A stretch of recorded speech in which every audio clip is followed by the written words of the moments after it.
আজকে নিয়ে এসেছি হাইড্রোলিক গিয়ার পাম্প। আজকে হাইড্রোলিক গিয়ার পাম্প মেরামত করব।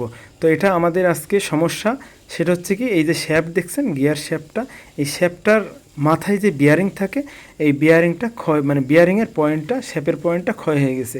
তো যে কারণে আমাদের বিয়ারিংটাও নষ্ট হয়ে গেছে। আমরা এখন নতুন বিয়ারিং দেওয়ার পরেও কিন্তু দেখেন লুজ।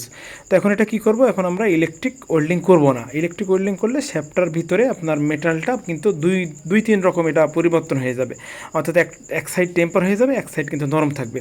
তো আমরা সেক্ষেত্রে কী করছি, আমরা গ্যাস ওয়েল্ডিংয়ের মাধ্যমে আমরা পিতল ঝালাই করছি।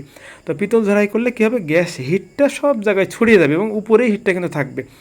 আর ইলেকট্রিক ওয়েল্ডিং করলে কি হয়, ওই জায়গাতেই কিন্তু হিটটা রয়ে যায়, যে কারণে ওই জায়গাটা পরিবর্তন হয়ে যায়, লোহাটার মানে টেম্পারিং পরিবর্তন হয়ে যায়, যে কারণে আপনার ওই মাথায় যে শ্যাপ, মানে শ্যাপের বিয়ারিংয়ের পরে যে শ্যাপের মাথায় যে আপনার পুলি অথবা গিয়ার থাকে, ওই গোড়াই থেকে ভেঙে যায়। তো যে কারণে আমরা এই ধরনের জায়গায় অবশ্যই আমরা গ্যাস ওয়েল্ডিং করি, পিতল ওয়েল্ডিং করব, তারপরে আমরা বিয়ারিং পয়েন্টটা লেদে কেটে দেবো। তো দেখেন আমি এই যে বিয়ারিং পয়েন্টটা লেদ মেশিনে কাটা হয়ে গেছে, এখন ফাইল মেরে আমি সঠিক পয়েন্টে মাপে নিয়ে আসতে চাচ্ছি।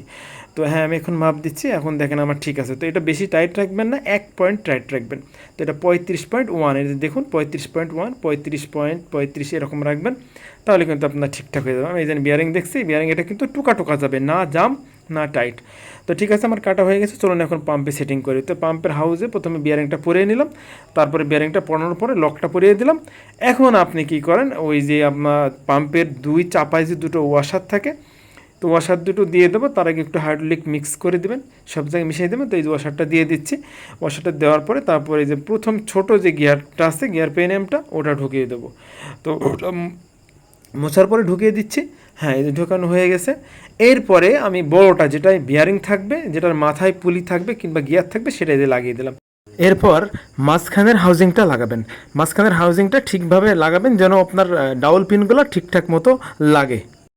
দেওয়ার পরে তারপরে আবার এর উপরে যে চাপাটা আছে, ভিতরের চাপাটা যে দিয়ে দিলাম, এবার এর উপরে বিয়ারিংয়ের চাপাটা দিয়ে দেবেন। তো এই ধরনের ভিডিও দেখতে অবশ্যই আমাকে ফলো দিয়ে রাখবেন। যদি ভালো লাগে লাইক করবেন, কমেন্ট করবেন, যদি পারেন শেয়ার করবেন, যদি মনে করেন উপকার লাগে। তো ভালো থাকবেন, আজ এই পর্যন্তই। আল্লাহ হাফেজ।